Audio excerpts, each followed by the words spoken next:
We have a problem in today's university education, the problem being that students are spending too much time and money in classrooms when they could be spending more of their time getting hands-on experience. First, let's take a look at why students are actually going to school. I interviewed quite a few students, and I'd say the majority of them, probably 70 or 60 to 70%, said that the reason they're at college is to get a better job after graduation. All students really want is the job, yet they're being forced to sit through these classes like general classes that they don't actually need for the career that they want. The general education classes are a bit useless in my point of view. They do teach you valuable principles, some study habits, things like that, but those are all habits you can gain in, courses that are more directed toward your major. General classes, I believe, are a waste of time. I mean, it's 2 years, you could be doing something else. The issue with generals is that they're irrelevant to the career that you're working towards. I think generals are important if they pertain to what you want to overall accomplish with your major. If you're a science major, then general science is good. If you're an arts major, then yeah, general creative arts is good. But if it doesn't pertain to your major or help you at all, I think the generals such as creative arts and humanities are just kind of a waste of time and a waste of money.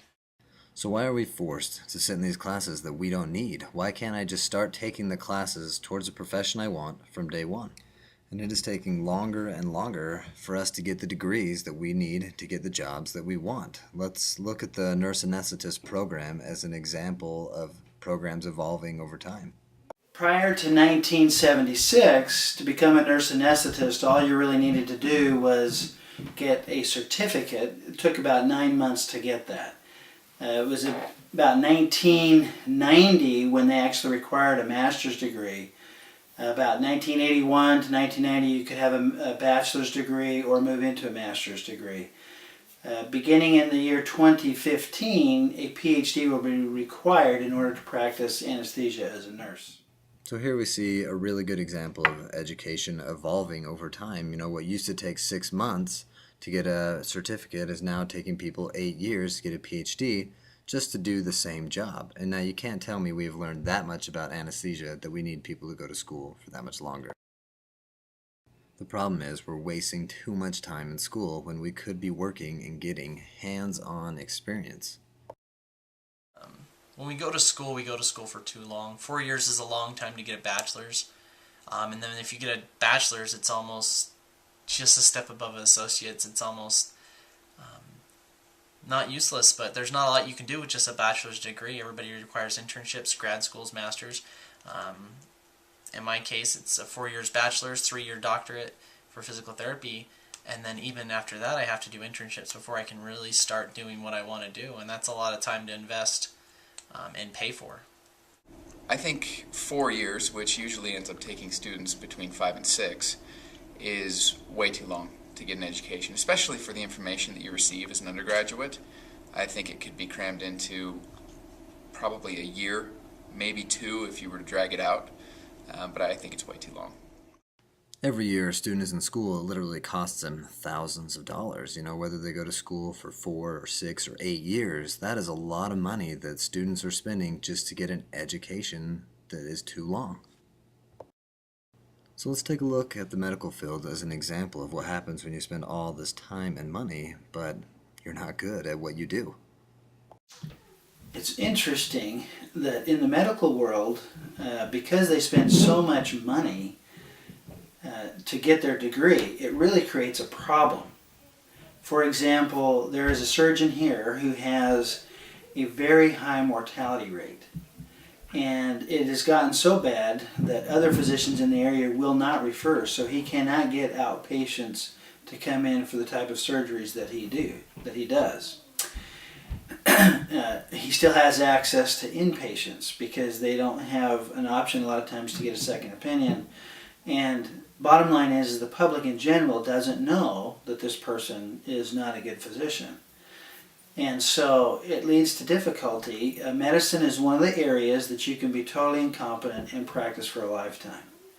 And why does that happen? First of all, people get trapped. This particular surgeon like all other surgeons, paid a very large sum of money to develop, his profession and to get involved as a professional surgeon. Once you spend all that money, there are not a lot of places you can go in order to pay back the loans that you have to take out to become a physician. And so these physicians get trapped. They have to do what they do, or they cannot pay back their loans.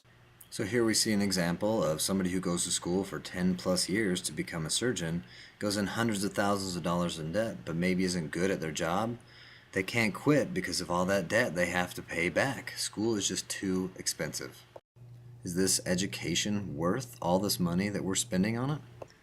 Let's take a look at a surgical tech and a surgeon. A surgical tech only goes to school for 6 months to a year, where a surgeon goes 10 years plus. Let's compare them and see if one is really better than the other and if education has made a difference.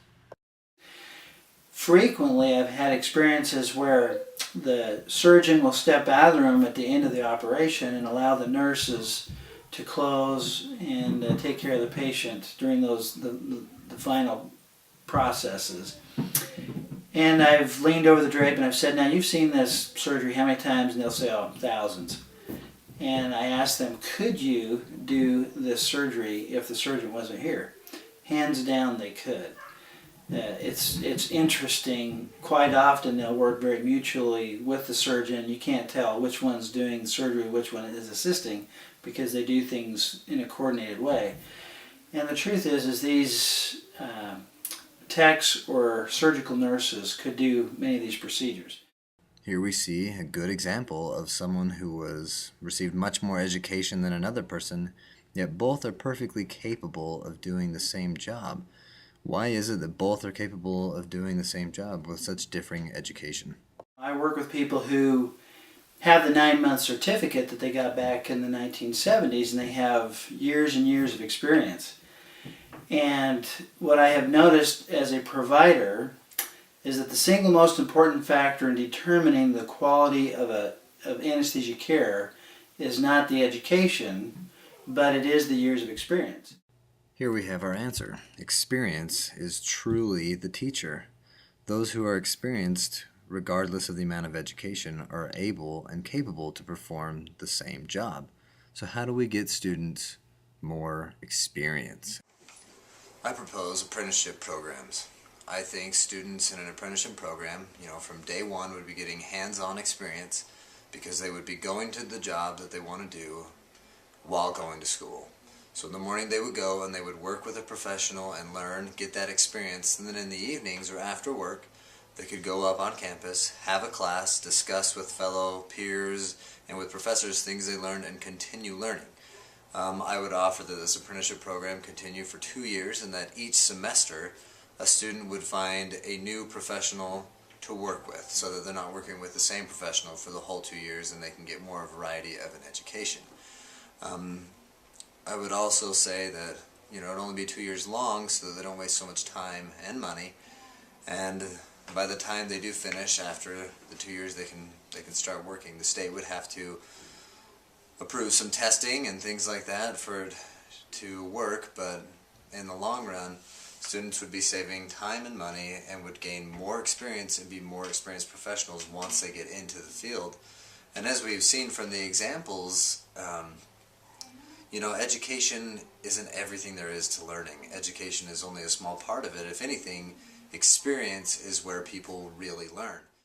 Essentially what I'm trying to say is that university education needs to be upgraded to apprenticeships so that students can gain more experience before going to work.